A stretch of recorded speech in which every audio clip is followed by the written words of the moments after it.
esse é o nosso Escola para Tarólogos. E hoje eu estou aqui trazendo um vídeo muito legal para vocês, que é contando a história mística de como teria surgido o tarô. Então, se você já ouviu essa história, depois comenta aqui embaixo. Se você acredita nessa história, comenta aqui embaixo. Primeiro eu vou contar a história e depois eu vou falar se eu acredito nela ou não, beleza?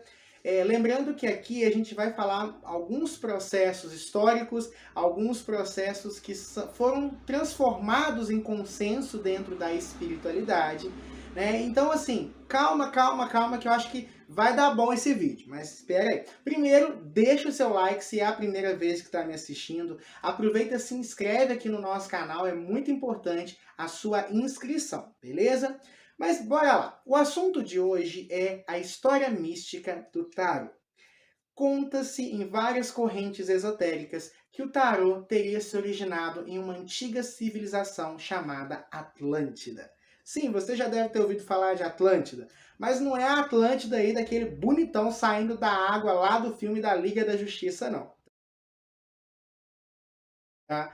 Atlântida seria uma civilização avançadíssima que teria vivido de 32 mil anos atrás até 17 mil anos. E essa civilização alcançou o seu potencial máximo, tanto de evolução moral, tecnológica, filosófica, né? Os espíritos que ali reencarnavam eram espíritos muito sábios, muito poderosos. Porém, os espíritos que vieram para reencarnar no planeta depois da queda de vários sistemas planetários, essa história envolve também outros planetas, né? Que começaram a reencarnar, começaram a trazer discórdia para aquela civilização. Os dias áureos de Atlântida estavam ficando para trás, né? Espíritos reencarnando de vários orbes mais densos que começaram a vir para o planeta, né, começaram a trazer alguns dilemas, alguns conflitos para a civilização de Atlântida. Inclusive, né, muitos sábios daquele povo já sabia que a Atlântida estava a ponto de fato, sumir do planeta. Né? E aí o que acontece?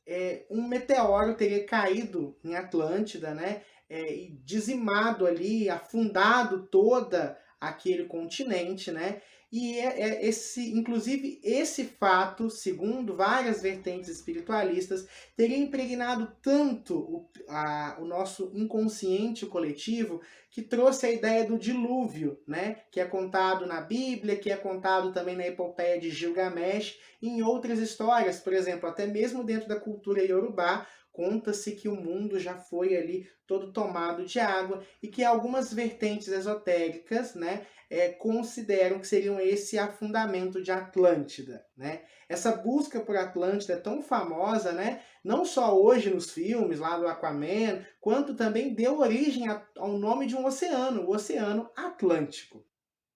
Mas aí os sábios daquela civilização se reuniram, né? E eles queriam preservar o conhecimento de Atlântida.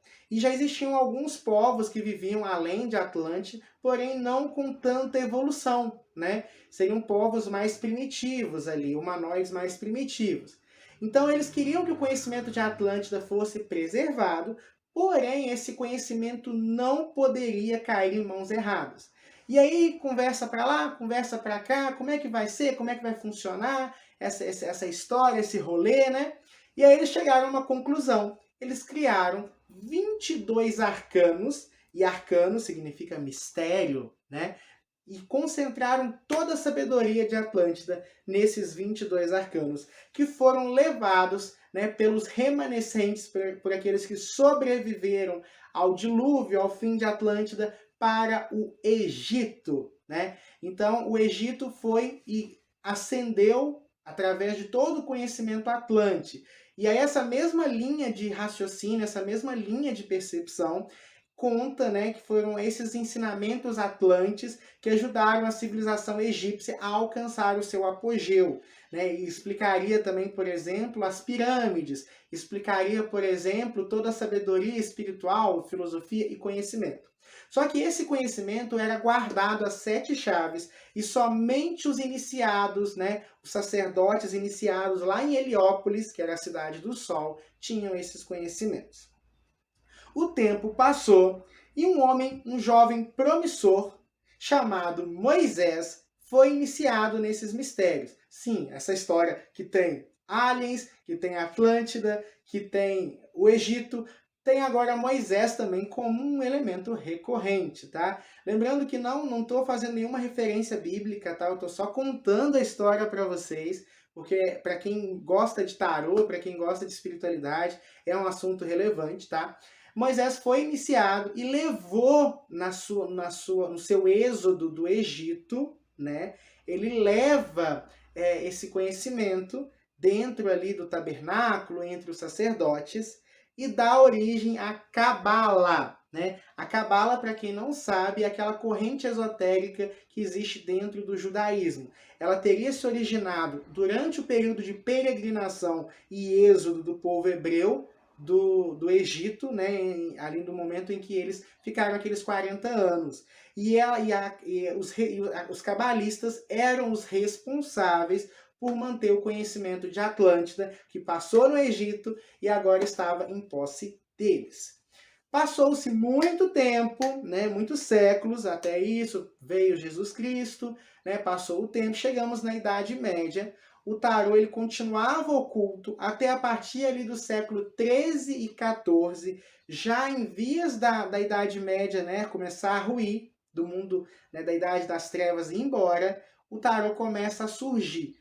E é interessante quando a gente percebe isso, que todo conhecimento espiritual, quando ele surge, ele já existia antes para um grupo seleto, tá? Então não é nem tanto uma descoberta, o tarô não foi descoberto ali no século 13 e 14 na Europa. Ele já existia, ele só se popularizou, ele só se abriu para fora daquele universo hermético, né?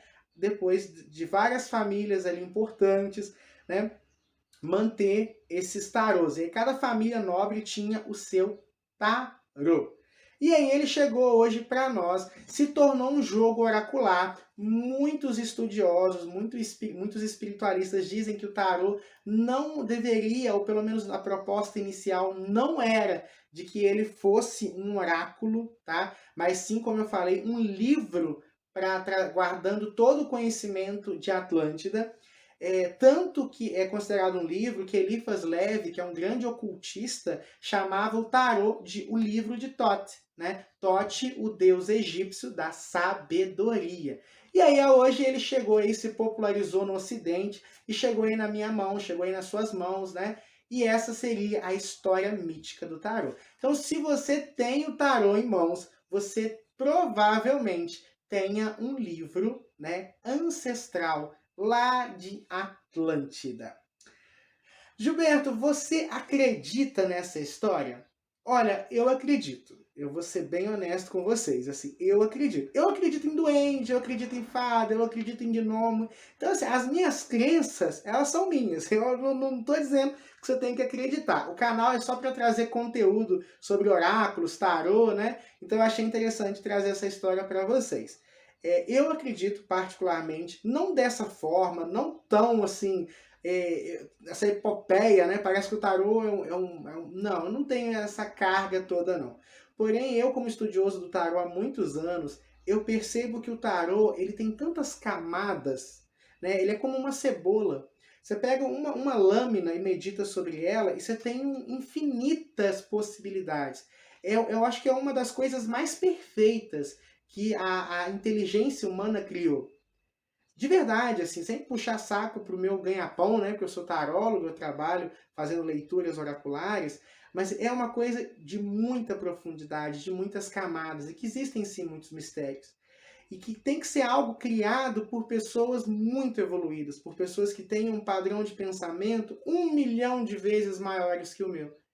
Então eu acredito sim. É claro que não dessa forma, mas eu acho que aonde tem fumaça tem fogo. Eu aprendi isso. Então se existe essa história, e se a gente começa a pegar, por exemplo, referências de Atlântida por grandes filósofos, né? Quando a gente pega, por exemplo, similaridades ali dentre a cultura egípcia e o arquétipo do tarô, né, os símbolos do tarô, você começa a ver que de fato tem. Quando a gente associa, por exemplo, as letras do alfabeto hebraico, né, da cultura ali da Cabala, com os arcanos do tarô, você vê que existem pontos de convergência, você começa a entender que sim, existem elementos tanto da cultura hebraica quanto da cultura egípcia dentro do tarô, tá? Mas é claro que essa não é a história formal, não é a história assim documentada bonitinha, né? E se você quer que eu fale qual que é a história formal,